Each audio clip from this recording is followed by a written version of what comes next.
Tonight on Inventing the Future, we're taking a close look at the collision between open society and surveillance. With guests Bruce Schneier and Julian Sanchez.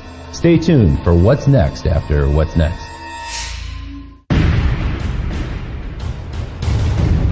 100,000 BC, stone tools. 4,000 BC, the wheel. 9th century AD, gunpowder. 19th century, Eureka, the light bulb. 20th century, the automobile, television, nuclear weapons. We choose to go to the moon in this decade and do the other thing. Not because they are easy, but because they are hard. The future doesn't belong to the faint-hearted. It belongs to the brave. Everything around you that you call life was made up by people that were no smarter than you. And you can change it. You can influence it. You can build your own things that other people can use. People want their technology to have a sense of humanity. They want it to understand me, you specifically. We have 3 billion new minds coming online to work with us to solve the grand challenges. The rate at which the technology is getting faster is itself getting faster, to a point that we have the potential to create a world of abundance.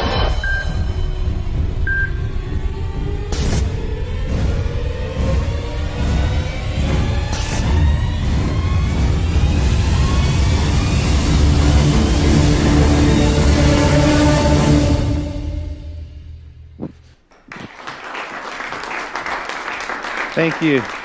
Thank you. I'm happy to be back here tonight with Inventing the Future. You know, tonight's show is a little bit different than our usual show. Usually I come out and I talk about technologies that get me really excited, things that are coming in the future that I think hold great promise. Tonight it's going to be a rather different perspective, because it turns out that the digital technologies that so delight us and brought us so much abundance in terms of information and new ways to communicate, new ways to share ideas, well, those technologies also have a dark side to them. And we're going to take a look at that tonight. It turns out that these technologies are in use around us right now. For instance, you're probably familiar with the idea of a hacker who might be going after your password to your social network account, or maybe your credit card information, or something like that.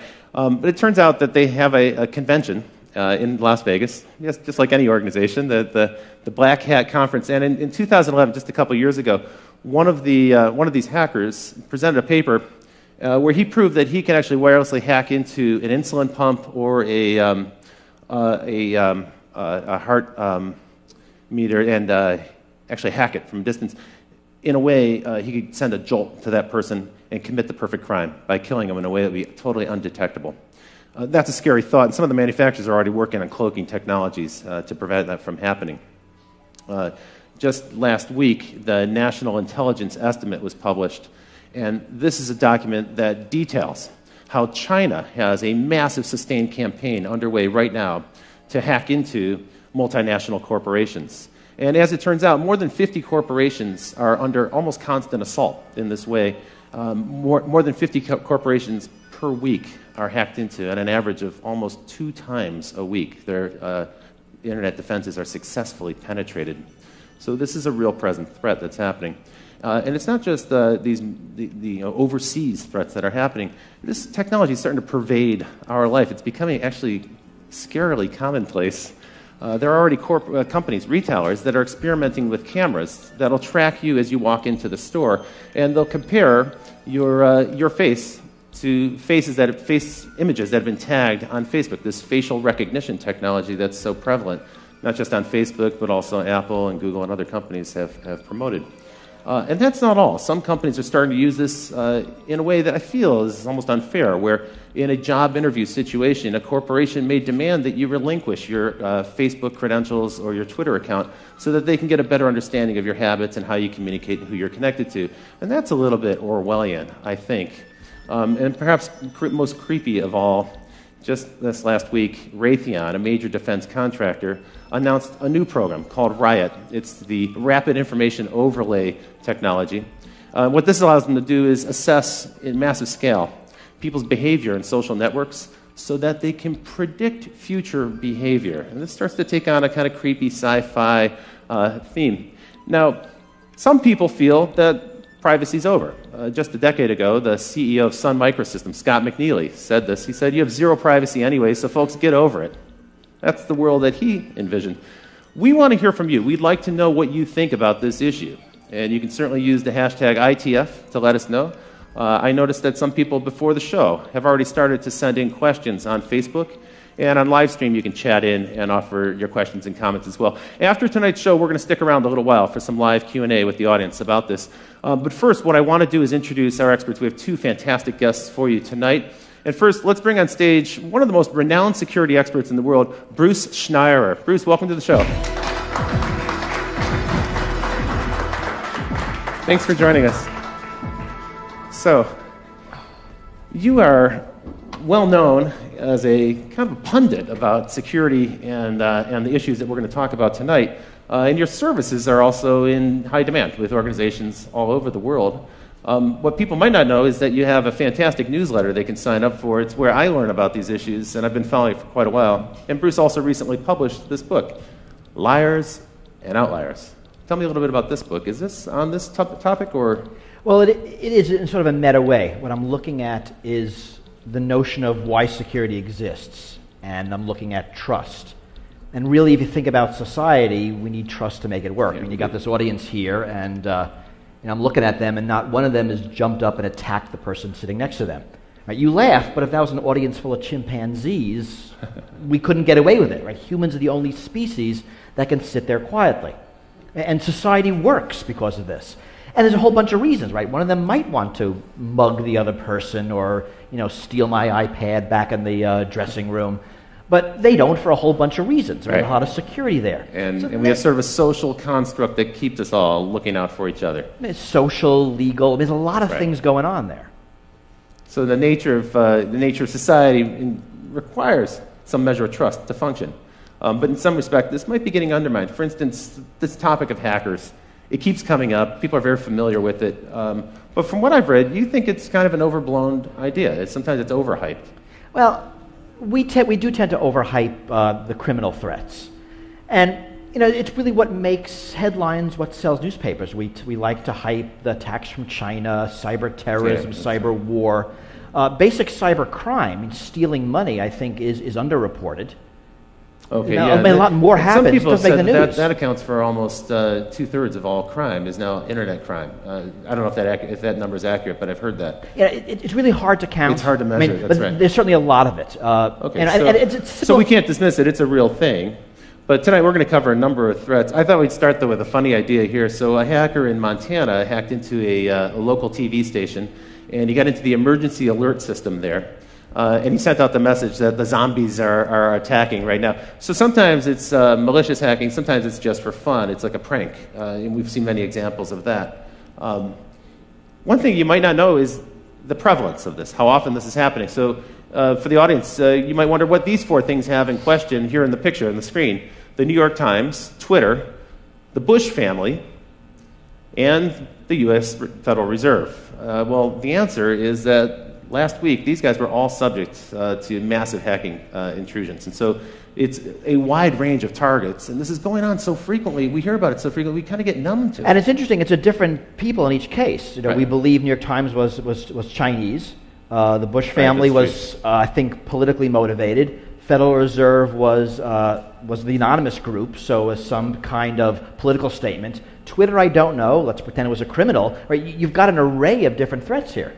So the paranoia is justified a little bit when we hear about the hackers, but let's turn to another subject, which is these Chinese intrusions, because we heard so much, coming out of Davos, we heard so many companies grumble, complain, and in some ways they were a little bit ashamed to admit that they have this problem, kind of a growing problem, that they're being hacked constantly. And it seems to be true. I mean, everyone's pretty much hacked constantly all the time. There's a lot of hacking coming out of China, largely politically motivated. The attack against the New York Times, the attackers were looking for names of informants, right? A very political thing, presumably for government reprisal.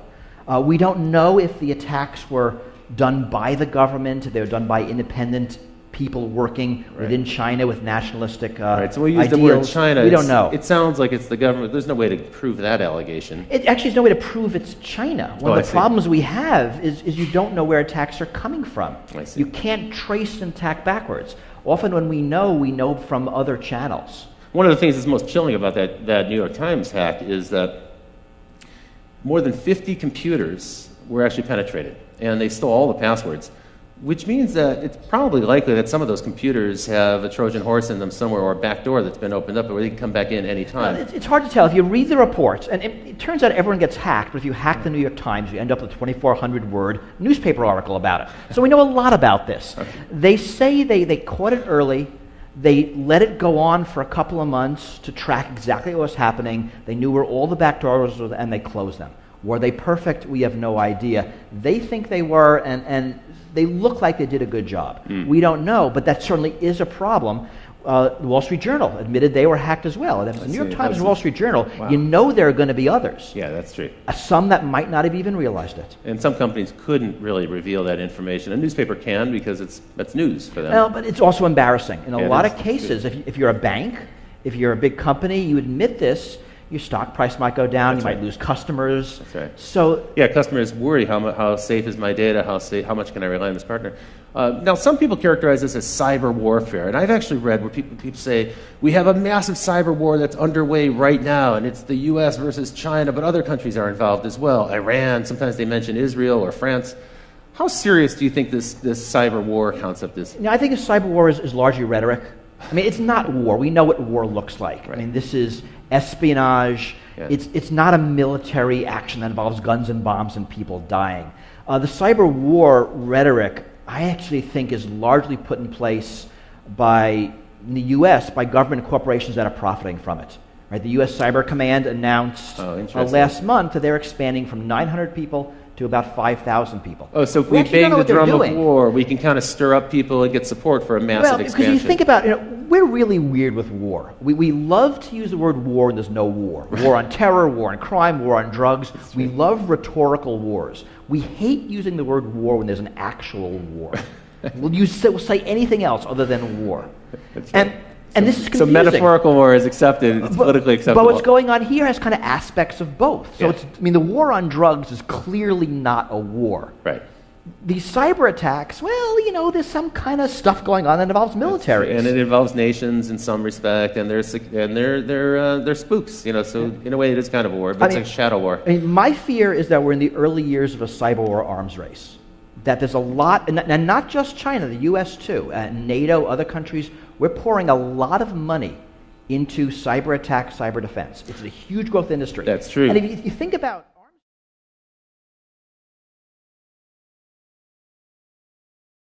the drumbeat gets louder every single day. You coined the term wholesale surveillance to describe the way governments are kind of hoovering up data, and in the U.S.'s case, it's frankly because of the massive expansion of Homeland Security after 9/11. Let's take a look at wholesale surveillance by the numbers. So the first number I'm going to show you is 300. This is the number of times a citizen of the United Kingdom is videotaped on average every single day as they pass through the UK. There are about 5 million CCTV cameras in the UK. It's the most heavily surveyed country in the world. 1/3. This number represents the percentage of U.S. Air Force craft that are autonomous drones. Most people are unaware that we have 7,500 drone aircraft in the U.S. Air Force right now, and that number is increasing rapidly. And by the way, the Air Force isn't the only government branch that has drone aircraft. We'll get into drones a bit more. But the number that struck me was 40. 40 is the number of attacks every single day by drones in Afghanistan. I was unaware of this until I started to put together the research for this show. So last year, on average, every day there were 40 drone attacks in Afghanistan. 76. This is the number of nations that are rapidly scrambling to get their own drone Air Force fleet. So soon the United States won't be the only country that has drone aircraft, and they're seeking to either develop the technology themselves or acquire it on the market. Now this big number, 878,000, that's a number of hours of audio that have been recorded in 2012 by the FBI in surveillance here in the United States. And this number, staggering 29 million electronic files that were gathered by the FBI last year in surveillance in the United States. So this is, in some respect, these numbers reflect the massive expansion of electronic surveillance that's happening right now. And to help us talk about this, let me introduce our next guest, who comes to us from Washington, D.C. Folks, it's Julian Sanchez from the Cato Institute. Hi, welcome to the show. Thanks for joining us. So Julian, you actually have been covering these topics on the web as part of your responsibility at the Cato Institute, but also as a journalist for some time. You're an expert in the subject of privacy and law and this electronic surveillance. As far as anyone can be. Okay, well, that's a rapidly evolving topic. One of the things we talked about earlier today, and we're getting ready, was the expansion really began after 9/11. We had kind of a state of emergency. And my observation is it's a permanent state of emergency. It doesn't seem like there's any end in sight. Well, that's right. It's not a conventional war where you beat the enemy and then they're gone. It's a war, in a sense, on a concept terror. And as long as there are angry young men somewhere who hate the United States, there'll be a justification for that threat. That's right. As long as we keep lobbing in Predator drones with Tomahawk missiles, we'll probably create a whole new generation of terrorists who wish to... We don't seem to be running out. Yeah, that's right. Now, tell me a little bit about Homeland Security, which really is a relatively new thing, but that's been the locus of this big government expansion. And what they really did was they combined a whole bunch of different government departments together under one mandate. Tell me a little bit about the growth of that and then some of the other organizations. Well, that's one part of it. DHS gets a lot of attention. They're perhaps the most visible in the form of TSA, the people who are groping you as you get on a plane. It's really, though, I think not the biggest expansion of the surveillance state since 9/11.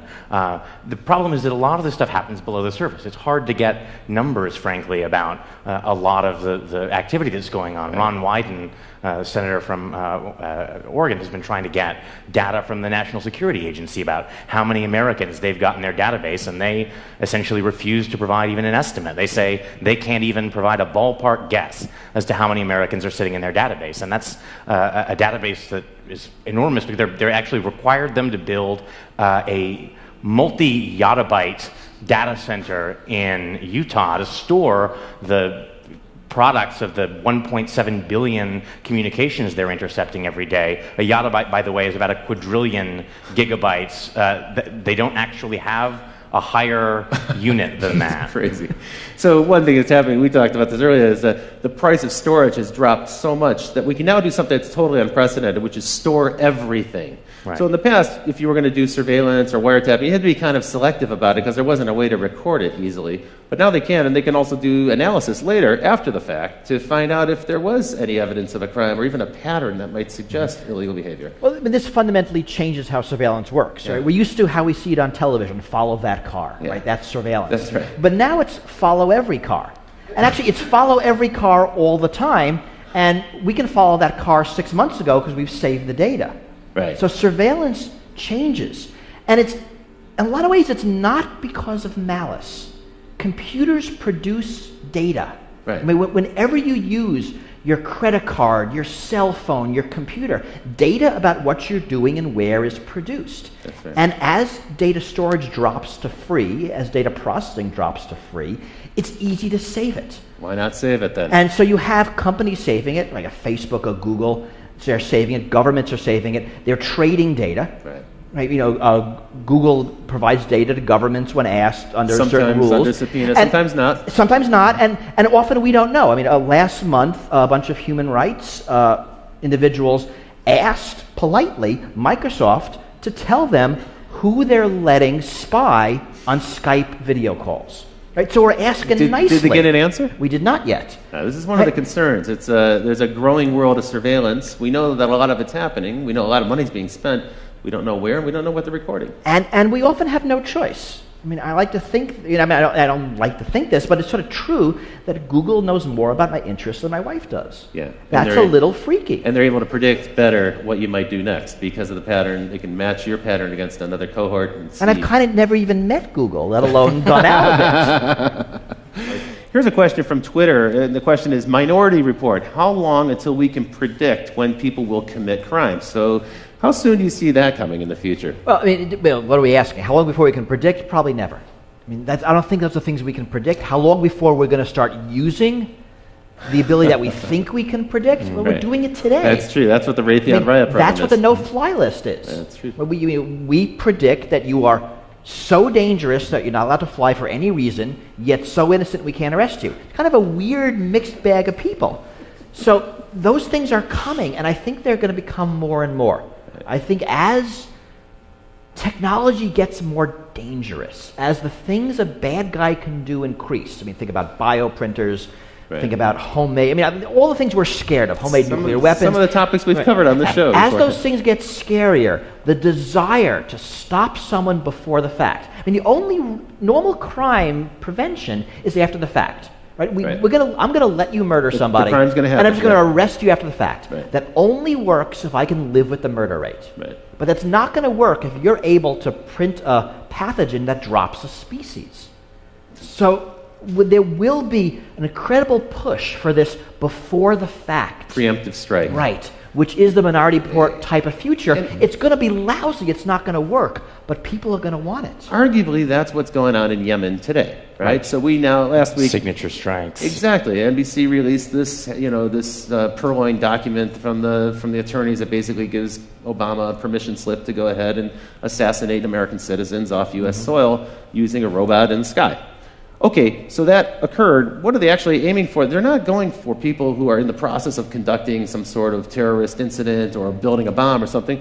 They're targeting people who are at home. They're targeting people who are at a celebration, a wedding party or something. People who aren't actually doing anything necessarily criminal. It's the intent, the possibility, as you say, they're targeting them based on behavior and some measure of prediction. Well, so they're a moderately higher bar for American citizens. This is the strict standard, right? Is they have to be an imminent threat, and capture is infeasible, except imminent, it turns out, doesn't really mean imminent, because there doesn't have to be any kind of particular plot that they know is ongoing. So imminent means something other than imminent. And capture being infeasible means, I think basically it would be easier to kill them. Right, inconvenient, I think, rather than feasible. Now, if you had the bad taste to be born somewhere other than the United States, you don't even get that level of protection. Again, most of the drone strikes that are happening now are so-called signature strikes, meaning it's not there's a particular person who's targeted, but 5 20-year-old Arab males are congregated somewhere,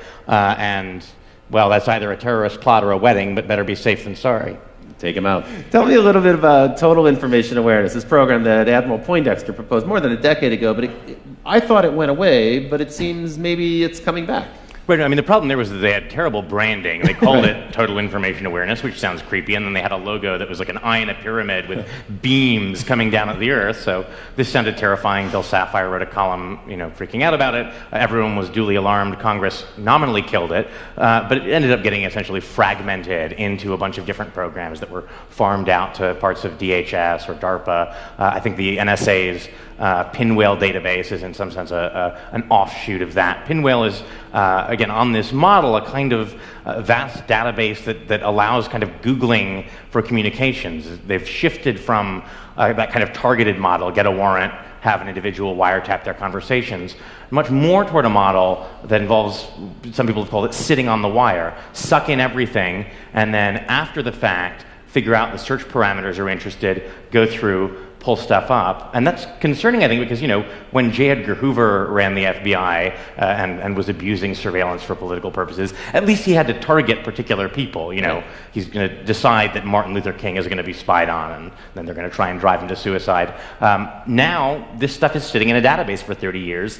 If they happened to sweep you up and then in 10 years you're running for Congress, someone can after the fact decide you're worth scrutinizing. It's even conceivable that behavior that's legal today could change in the future, and there'll be some record of it, and that could be embarrassing on the one hand, but it even might be that after the fact it's illegal. Or even not. We all do things that are embarrassing because we're human. Yeah. If everything is swept up, then the likelihood of it being uncovered by somebody, and if you can greater. Selectively edit it, we see this now in political campaigns. That's true. Now we're living in a world where pretty much every candidate is followed 24/7 by the opposing party with a camera, because they're going to say something that's embarrassing. Sooner or later, and you got 10 seconds, and it's a beautiful, embarrassing quote, and you run with it. They run like crazy. We know one of the things the intelligence agencies like to do with the fruits of surveillance information is use it to coerce people into becoming informants. The FBI now has 15,000 informants, like 10 times more than Hoover ever had at the peak of COINTELPRO, the kind of vast spying and infiltration network, looking at civil rights and anti-war groups. And one way to do that is to say, hey, we found out that you're having an affair. Why don't you spy on your mosque for us? There was a case here in Chicago, a guy named Ibrahim Mashal, I think. They said, look, we know that you had communications with a cleric in the Middle East. They were innocuous, but that's enough of a pretext to get someone put on the no-fly list. If your business requires you to travel, that's a huge obstacle. And they said, well, we can get you off the no-fly list if you're willing to cooperate, if you're willing to tell us what people are saying at your mosque. And he's actually currently now suing the Justice Department over this. So the information is gathered up in this kind of broad sweep, sometimes without a warrant. And in any case, warrants are targeted at an individual. Here we're taking information wholesale, as you put it, hoovering it up, and then it's analyzed later. And then if something embarrassing, awkward emerges, now they've got leverage on somebody. It might not even be illegal activity, as you point out, but it's leverage to coerce them into cooperating with the government and doing the government's bidding. And this is our government. Now, I'm assuming that this is happening all around the world, and probably in countries that don't have the same due process and constitutional rights and privileges that we have in this country. And I mean, it's certainly true, and we know that U.S. technology is being exported to totalitarian regimes for varied purposes. Government of Syria, government of Egypt, government of Iran. We know those technologies are being used to identify people who are blogging, who are tweeting, anti-government. That's right. After the Arab Spring, it's almost a certain bet that every authoritarian government now has a system in place to track those people who are outspoken, bloggers, tweeters, and so forth. Now, Bruce, I put this picture in for you. So why don't we go to this picture full, Ken, if we can show this to the audience. It says, premises protected by a false sense of security. You coined the term security theater. And tell me a little bit about that, because this is how most Americans experience the federal government most frequently now. Is as we go through an airport, we get an encounter with a federal official, right? I mean, it's actually amazing that for most of us, the way we interact with national security is the TSA at airports. Yeah. So security theater is security that looks good but doesn't do anything. So a great example is, I don't know if people remember, right after 9/11, if you were flying, you saw National Guard troops at airports. They were just after security checkpoints. They were on a rubber mat. They had uniforms, carrying a big gun. They were like 20. I mean, they were kids. Those guns had no bullets. Because, I mean, right, they were kids. They wouldn't want to, this would be dangerous. That's right, security theater. It looks good. It might make you feel better, but it's not gonna do anything. Has the TSA program been effective? I mean, are there that many people trying to smuggle weapons on airplanes? Are they going to repeat the same attacks of 9/11? You know, so it seems not. I mean, I always think of the game this way, right? It's sort of us versus the terrorists. So we screen for guns and bombs, and the terrorists use box cutters. We take away box cutters, they put a bomb in their shoes. We screen shoes, they use liquids. We limit liquids, they put a bomb in their underwear. We have full body scanners. They're going to do something else, right? This is actually a dumb game. It is dumb game. Right? It's like shutting the gate after the horse is gone. I mean, so the smart game is you pick your attack, I pick my defense, and we see who wins. The dumb game is I pick my defense, you look at my defense, you pick your attack to bypass the defense, and right? So it seems that the TSA has largely been irrelevant, and they will talk about their success stories, and it's how many knives they take away, and they found somebody wearing a fake army uniform, and they confiscated a snake. I mean, this stuff is actually on their website, and they're proud of it. They used to show some of the confiscated weapons in the early days, but I think that's tapered off now because most people have learned don't bring a weapon. Or people do forget. I mean, people do bring guns on airplanes because they forget. It is kind of weird. You'd think everyone would know by now. But also, people buy souvenirs, and there's like a knife in the wooden statue, and they didn't realize it. That's true. Snow globes are now legal again. I mean, you couldn't bring snow globes on airplanes. We're not actually sure why, but now they're okay. So all you snow globe collectors can. I mean, and the sort of elephant not in the room here, right, is that there's just a limited number of terrorists. This is like a line of work where if you're really competent, you blow yourself up. It's a sort of anti-Darwinian effect. So what we find is that no one wants to admit this because there's hundreds of billions of dollars in grants from Homeland Security and then contracts for intelligence contractors and defense contractors.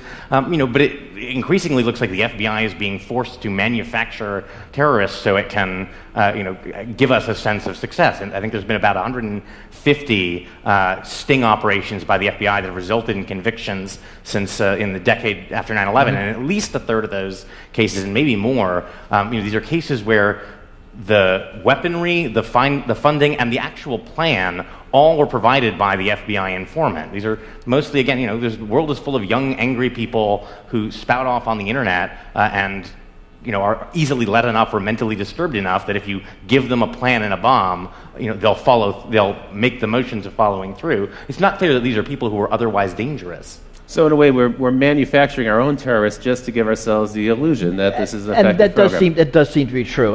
I mean, where there are successes is intelligence in operations. We actually are looking at for the bad people. And when you look at something like airport security, it only makes sense to focus on the plots, right? A liquid, a shoe bomb.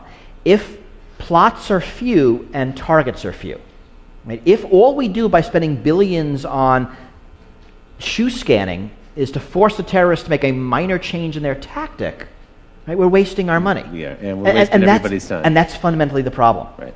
And it's inefficient on a massive scale. Speaking of inefficiency, these scanners that we're looking at, the rapid scans, now I guess they're going to phase them out of the airports because they've been proven to be ineffective. After radiating us for a couple of years, now they're finding out that doesn't actually thwart any kind of criminal activity. And because some of these makers of these things fell through on contracts that were supposed to allow them to use a blob to show objects instead of actually showing you naked. But there's a bit of poetic justice. They're apparently being repurposed at the entrances to various federal agencies. So, right, they're actually not going away. That's important. And the full body scanners aren't going away. There are several technologies. Yeah. And the millimeter wave is staying, so holding your hands up and being scanned is not going away. Just a particular radiation technology, because the one company wasn't able to do some of their anonymization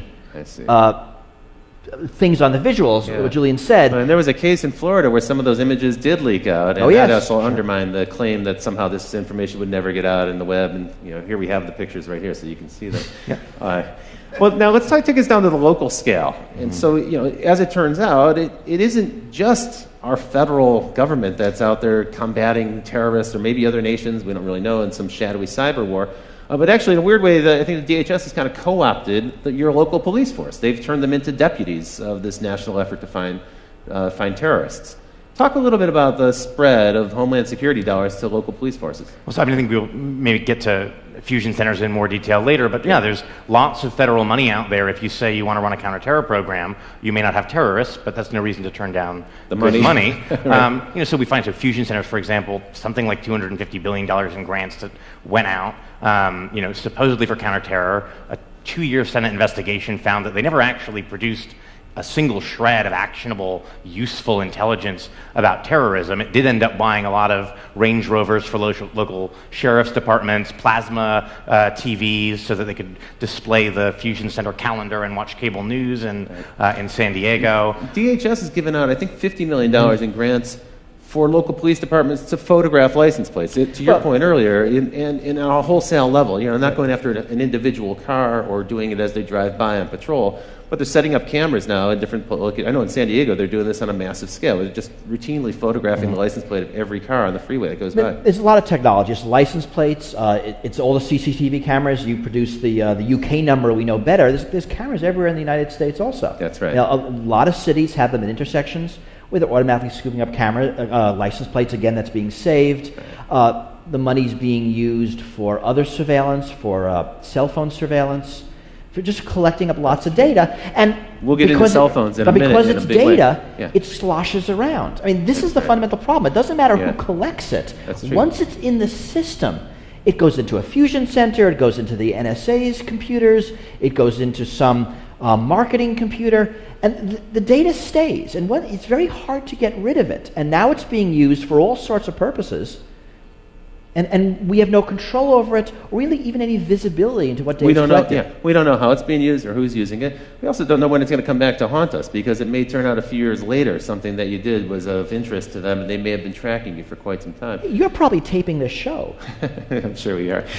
So there are billions at stake, and it's a rapidly growing business. We know now that the surveillance business itself, just that segment of it, is now something like a $5 billion business outside of government to private corporations. I thought it might be nice to take a look at the snooper market, take a look at all the devices, some of the devices that are on sale. For instance, the Watch Hound, which allows police forces to listen to cell phone conversations the same way you might if you were using, say, a radio band scanner. So you can actually tune in to the cell phone conversations. You probably didn't think that people could hear you when you're talking on your cell phone. In fact, that's widely available. These are widely in use. The Stingray. Stingray, this is an interesting device. It can be mounted in a police van, and driven around a neighborhood. And if they're trying to find a particular individual, even if that individual is not using his cell phone, what it does, the Stingray pretends to be a cell phone tower, and so it'll find that phone, connect with it, and then they can drive a few more blocks and eventually triangulate the location of that particular phone. So they can find you with your phone. In a weird way, your cell phone is like a little spy that's in your pocket, leaking out information about you. And then Cellbrite. This is one that troubles me the most. So for a routine traffic incident, moving vehicle violation, you can be pulled over by a policeman. And if you have your cell phone on your body, or if you're using it when they pull you over, then they have the right to take your cell phone, and they plug it into this thing, Cellbrite, in just about 2 minutes it can download everything that's on your phone. Now think about that. That technology is actually accessing my whole life in my cell phone. You're with the Cato Institute. At this point, I need to disclose that the Cato Institute is known as a libertarian organization, a libertarian think tank. What's your take on this device, this Cellbrite? I mean, are you outraged by this? This is a little bit of an intrusion. I think it's the question, of course, is whether this is actually something that happens routinely. We don't know what a court would say about a situation like this, but certainly the setup is there. The Supreme Court has held that it's not just felonies that a police officer can arrest you for. It's any crime, including not having your seatbelt buckled or a traffic violation. It's up to their discretion whether to perform an arrest. And then once they've decided to arrest you, there's a Fourth Amendment exemption for searches incident to arrest. It's certainly not beyond the realm of possibility that they could decide that that is covered within the scope of a search incident to arrest, and effectively use a pretextual stop to gather a full record of your electronic life. I've also heard that when you enter the U.S., sometimes Customs and Border Security will do the same with laptop computers, cell phones, and so forth. And usually, you're right, it's for an individual of interest to them. Not necessarily a suspect, but it might be someone we know of, documentary filmmakers and volunteers who work on organizations, even people affiliated with Aaron Swartz. Have been detained in this way and seen their electronics moved down. Well, and the privacy watchdog at DHS actually just issued a finding that suspicionless searches of laptops and other electronic devices basically should be allowed to continue. No reasonable suspicion of any kind is necessary. And they concluded bizarrely that there would be no civil liberties benefit to curtailing these searches at the border. And border search here is sort of a term of art. It's also their view that the sort of constitution-free zone extends for about 100 miles in from the border. And the Constitution-free zone. Not a phrase I'd heard before. Remember that this is all temporary. I mean, so what's the outrage here? That my phone has my email, my contacts, my calendar, my life. Potentially my credit card information could be stored. But think about what's really happening. I have a smartphone. It's probably that Google has my email, my calendar, my contacts. Right? It's just in a convenient cell phone shaped package for me to carry around with me. You're right. If the police wanted it, they could just go get it elsewhere. That's true. I mean, so data's moving around. One of the problems with these debates is we always focus on one thing. We focus on cameras, focus on cell phones, we focus on CCTV. Whereas the problem is everything put together. Right? It's not drones, it's drones with cameras. It's not drones with cameras. It's drones with cameras and face recognition, the ability to track between different drones and day-to-day, tie that back to databases so you can see in real time from a drone everybody's name and income level as they walk around town. This is a terrifying prospect. In a way, getting your data from the phone is super inefficient because, one, the person knows that you've done it, probably. They see you plugging their phone into something, and you have to only get one person at a time's data. What a drag. Unfortunately, since a series of sort of misguided rulings from the late 70s, Fourth Amendment doctrine is that once your data is in third-party hands, once it's Google or Facebook holding on to it, in principle, that's now their business records. You've surrendered your Fourth Amendment privacy interest. And so a lot of that data that we naturally expect to be protected by the Fourth Amendment's requirement of a warrant issued by a judge isn't protected in that way and can be gained. People are totally unaware of that. That actually pertains to your Gmail account, for instance, which is stored on Google servers or any other but pretty much everything these days. I mean, cloud computing, we have our pictures somewhere, our emails somewhere. All of our data is very rarely on our devices That's now. really true. It's really Increasingly, elsewhere as we become because it mobile. makes a lot of sense. But now, as Julian said, It's a the vulnerability. rules no longer apply that Right. protect them. In a weird way, our protections, our First Amendment, Fourth Amendment protections haven't really caught up with the 21st Not century. even close. And the technology is evolving much faster than laws ever will. Let's bring it right back home here in Illinois. You were shooting the show here in Chicago, and you may be unaware that right here in Illinois, there are 91 organizations working on counterterrorism efforts. And what's interesting about that number of 91 is that more than 3/4 of them didn't exist before 9/11. So these are brand new organizations that are involved in some way or another in surveillance. That's why we call it Illinois, the land of surveillance. Welcome to this place.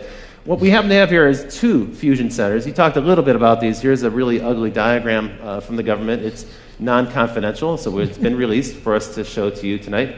And tell me a little bit more about these fusion centers. In your view, they haven't been very effective. Right. Well, in the view of a bipartisan report that the Senate put out, despite years of being assured that these were a proven vital tool. The theory was you synthesize information from local law enforcement, lots of different agencies, bring that together with information at the federal level, information that various intelligence agencies have gathered, and this will give you a better window into incipient terrorist groups. Of course, right after 9/11, we assumed there had to be lots of other sleeper cells waiting to strike, and it seems to be that that's not the case. And so you've got a lot of people looking for something that doesn't appear to be there. The sort of history of intelligence suggests that, unfortunately, the problem is if the thing that you are convinced is there isn't there, you just keep looking harder.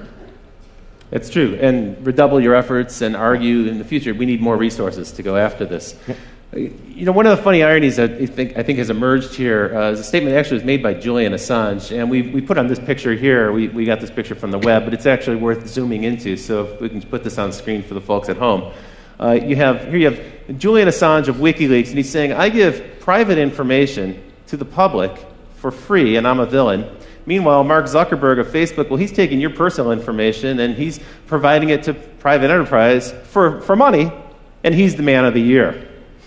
Your take on this is slightly different, I think. You're not going to go with this parody 100%. Well, it's funnier than it is true. I mean, right. Just sort of for reasons of greed, basically. Zuckerberg wants to keep your information, so the corporations have to keep coming back to him to target their ads. You give out all that information, they don't need you. But these companies, and it's not just Facebook, it's also Google, it's also Apple, they're subject to literally thousands of subpoenas and these really creepy national security letters. Yeah. Can you tell us a little bit about that? Because I think a lot of people are unaware of what an NSL actually is. So national security letters, they're a tool that existed in a much more limited form before 9/11, were in a series of stages expanded. They allow FBI agents, basically the head of any one of 52 FBI field offices, to authorize without judicial supervision or approval the seizure basically of non-content telecommunications records and financial records. And financial records now has been expanded to mean any record from anyone that uses money, essentially.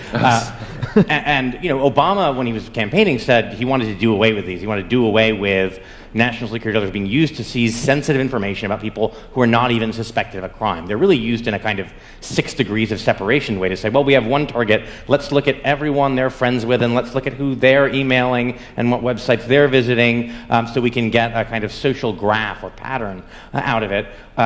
Actually, in 2010, the Obama administration broke Bush's record for the number issued. It was about 26,000, only pertaining to Americans. And the number of people affected, it was more than 14,000. Again, that's only Americans, and it doesn't include national security letters for basic information, like, who is associated with a certain IP address. This is only more detailed transactional logs. So there's no warrant, there's no judge involved, there's no secret court that you have to go to. You don't have to show any evidence. In fact, you can use these to troll for evidence and then go back to the court and say, well, now we've got the evidence we were looking for thanks to the NSL, and now please give us the warrant so we can go after these people. And there's a lot of belief that's happening. And to Google's credit, they will say quarterly how much of these they're getting. I mean, they'll tell us. They don't give us details. Twitter has also pushed back, right? And even some telcos have, but not our very big ones. They seem to have kind of been co-opted by the government. A lot of companies will not tell us at all. how many of them they get, whether they comply, how much they comply. It is all very secret.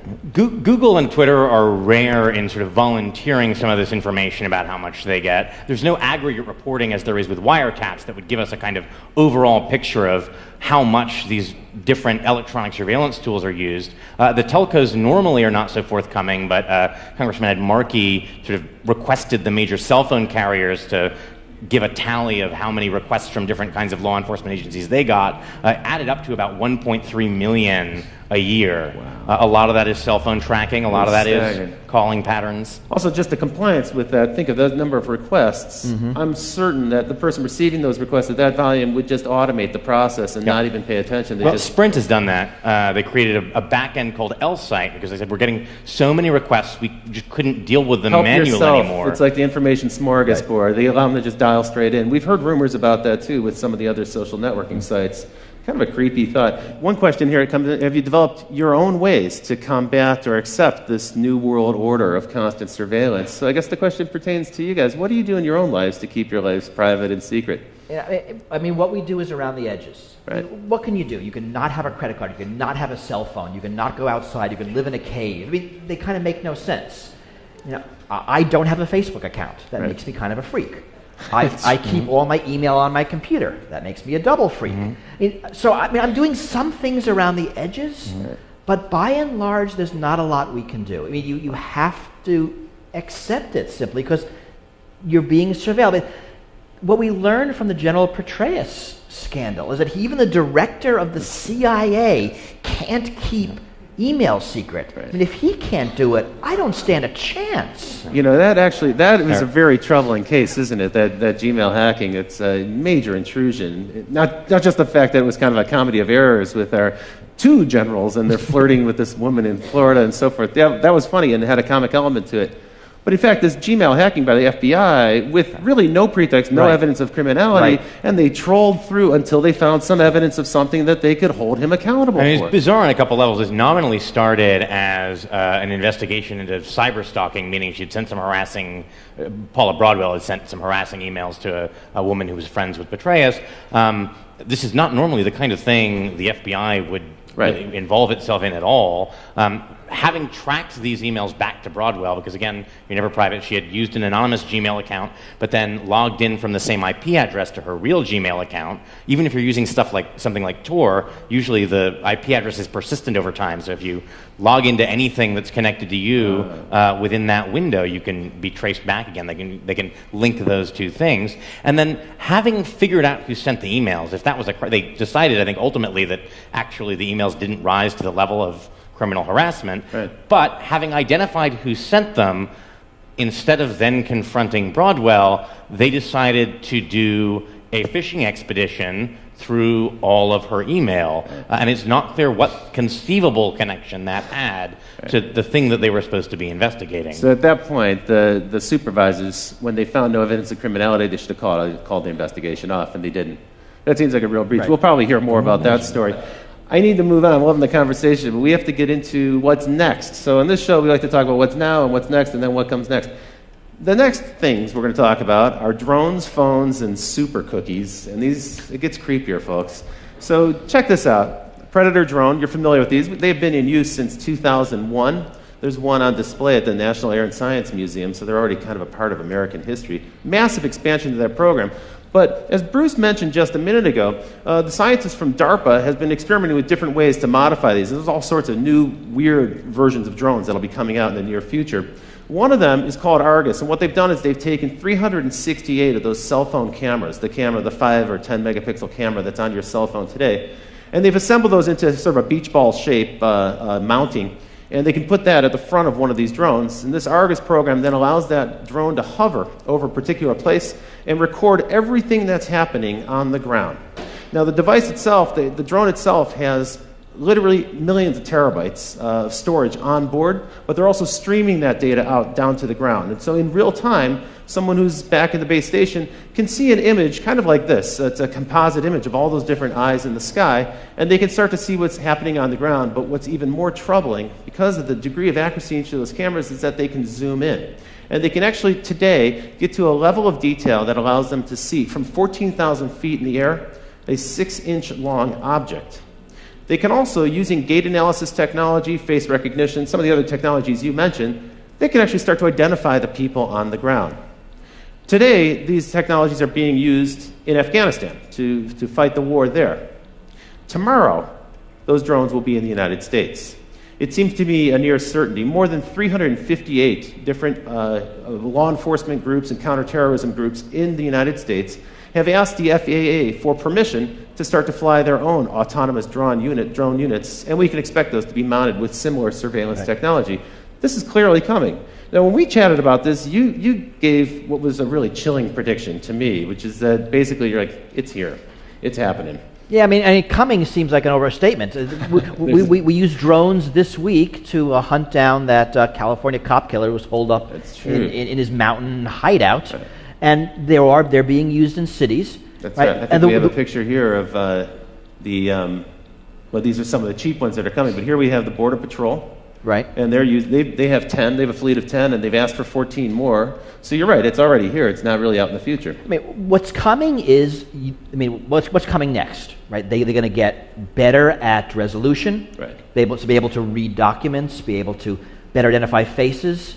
And once you identify faces, you have a lot of good public face databases. Facebook has a phenomenal database of tagged photos. Thanks to your friends who tagged you, you'll now be identified by the drone in the sky when you leave the house. Even if you're not on Facebook. I mean, it's not like you're their customer. Right? I don't have a Facebook account. There are tagged photos of me on Facebook.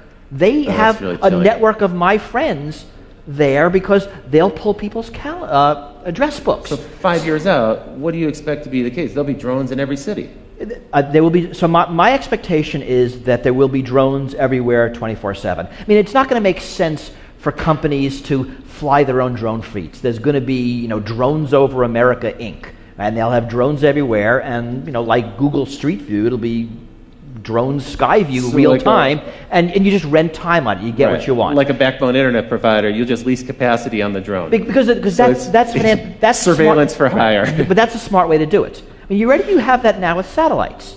So if you're a company that, I'm making this up, wants to sell lawn care products, you can get a map, you can overlay it with addresses, so you has crappy lawns, so you now can call them.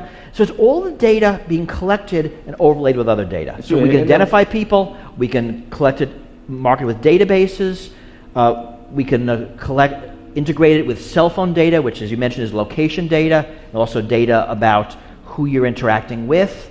And now, whether you're a government or a corporation, you can collect people who aren't your customers, for everybody, a lot of data about them, which allows you to market to them. That's true. And for commercial purposes, there's many good uses, right? Real estate people want to understand where traffic patterns are going. Retailers want to see how much foot traffic and car traffic. There are weird uses, right? I mean, there's a lot being talked about now about personalized billboards, that a billboard will see you walk by. Now they can recognize your gender really quickly, and they can give you an ad that you might like better. Wow. But if they now know you by name, the same ad now follows you around town. That is... And then onto Facebook and onto Google, and it gets really weird. It sounds like science fiction. So for one of the things you're leading up to, you've already foreshadowed a little bit, is the combination of these eyes in the sky, and frankly, eyes everywhere. Every building will have cameras on and so forth. All that information now is going to be networked. Previously, the CCTV cameras weren't networked, but now they're networked. And we can cross-reference that with your location data. So your phone in your pocket, as I said earlier, it's a spy. It's really like little brother is watching you. You're carrying little brother around with you. That's leading us into this wonderful new world of behavior tracking. This is the white-hot center of online advertising at this point. It's the hottest field for online marketing, where we can actually kind of predict patterns of behavior, predict who we can market to next, some of the things you were just alluding to. Tell me a little bit about super cookies. Here we've got a goofy picture of super cookies, but this is actually kind of a creepy new development in browser technology. Right, so the idea is that people have started to catch on. Some of them at least. Right, it's actually not that new. Right, that's true. You clear out your cookies so you can't be tracked online. Yeah, we're familiar with that. You clear but it turns out there's a lot of cookies. other ways you can do that. There are plugins like Flash that allow separately data to be stored that can be used for tracking purposes. And there's stuff like browser fingerprinting. Your browser sends a lot of information about how your system is configured, and it turns out that very often that's enough to uniquely identify you, the sort of precise combination of different search history, settings. the websites that you visit, and so on. Even things like the fonts on your computer. I mean, computers tend to have fingerprints that uniquely identify them. What we're really learning is, and it's worse on something like a smartphone, that it's really, really hard, probably impossible, to not be tracked. That even if you do all the things right, enough happens around you that the data is being collected. Right. And then, of course, once it's collected, and it's you don't know where it goes. Right. It's the future of advertising. Even the Magic Kingdom is using a kind of technology. This is an example from Disneyland where your family can have a RFID bracelet, a little radio frequency tag bracelet that they can wear, so your kids can run around Disneyland and you can kind of identify them. But that's not the only people who are watching. It turns out Disneyland loves this because they can now track traffic flows within the theme park, and they can see if you're spending more time in Tomorrowland than Frontierland and so forth. They also know if dad is spending time drinking a beer while his kids are on the rides. It also means that the different Disney characters can greet you by name because they'll see your name on some device that they're holding, and they can actually say hello, which for parents who've taught their kids not to talk to strangers who address them by name, this starts to create kind of a weird situation. And I don't know if not to talk to strangers applies to giant ferrets. That's right. Cinderella. Yeah, right. But not really a stranger. My feeling is that this type of technology seems innocuous. Oh, come on, it's Disney. How bad could it be? I think the problem for this is when you have a 6-year-old kid running around with an RFID tag, what you're really doing is conditioning them to submit to this level of surveillance. And you're just getting them used to the idea that everything they do is going to be tracked. And we see it also in schools. I mean, schools are now getting a lot of these things, and often being given to schools. For that reason, it acclimates people. So whether it's face recognition technology or fingerprint technology on buses, this is all being sold as. So biometrics is also a part of it. Schools are very dangerous. There's shootings every day. Your kid has a 1 in 2 chance of dying in a shooting. Whatever our fears are, they're being sold to us to mollify them, and it does get kids used to this sort of a ubiquitous surveillance, that it's normal. I mean, this is one of the things that the TSA security theater actually is effective at. I mean, if you think about the opening scenes of that George Clooney movie, Up in the Air, where he's just absolutely seamlessly, almost ballet-like, whipping his laptop out, sliding his shoes off. I mean, it's all this sort of choreographed dance, and it reminds me of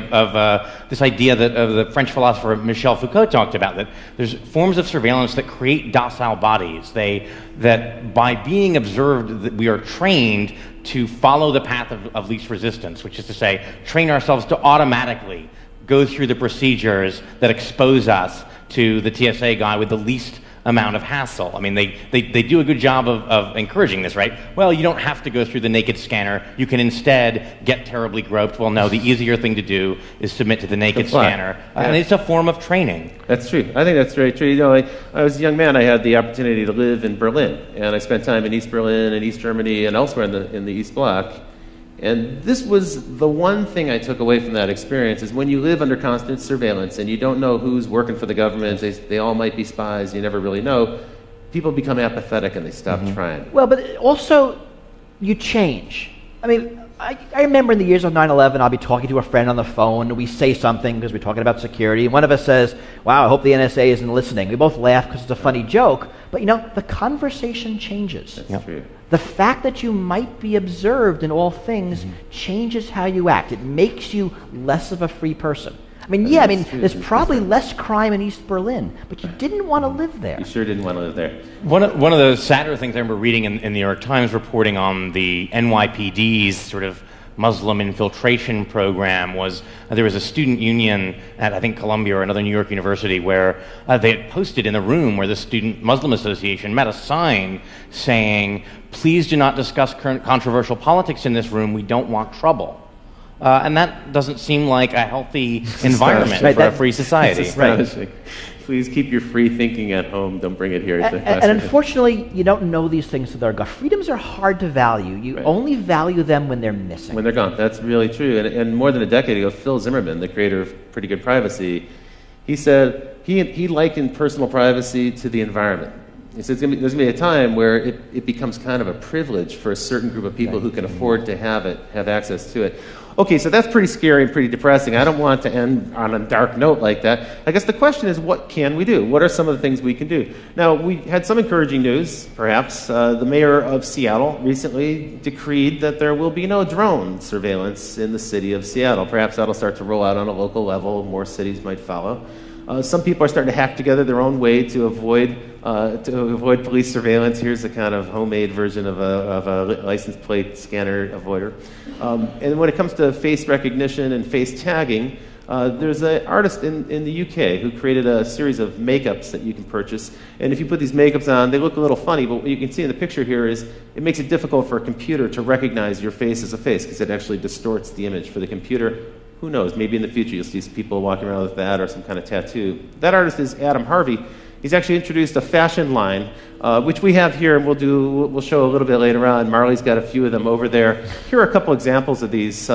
It's a little fanciful, maybe a little hypothetical at this point, but these are garments designed to help you protect yourself from surveillance cameras, from thermal scanners, and from surveillance cameras. And you can see they might even have a chance of bringing the burqa back into style here in the Western world. One thing actually that they sent out I thought was probably had some use to it, which is this bag.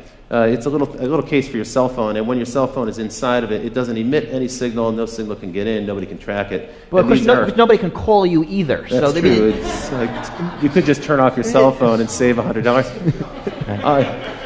Tell me a little bit about this act. So this is an act that was proposed by Rand Paul of Texas, right? This is the Preserving Freedom from Unwarranted Surveillance Act. It's a big title, but actually kind of a neat principle. Yeah, I mean, the only possible member of Congress who I could ever say might go a little further than I actually would is Rand Paul. The idea here was to require a warrant, a full-blown Fourth Amendment probable cause warrant, anytime law enforcement or intelligence wants records about you from a third party like Google or Facebook.